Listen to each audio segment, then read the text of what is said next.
వెంకటాచలమునకు వచ్చిన శ్రీ శుకమునీంద్రులకు వకులమాత శ్రీనివాసుడు సంతోషముగా సపర్యలు చేసి ఆయన ఆశీర్వాదము పొందిన పిమ్మట ఆకాశరాజు పంపిన లగ్నపత్రికకు బదులుగా శ్రీనివాసుడు ఈ విధముగా వ్రాసెను.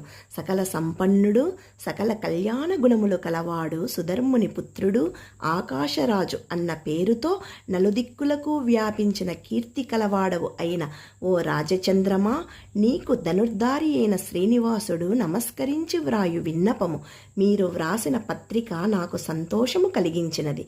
వైశాఖ శుద్ధ దశమి శుక్రవారము వివాహ మహోత్సవ శుభ సమయములో నీ పుత్రికను పాణిగ్రహణములో స్వీకరించుటకు నేను అంగీకరిస్తున్నాను.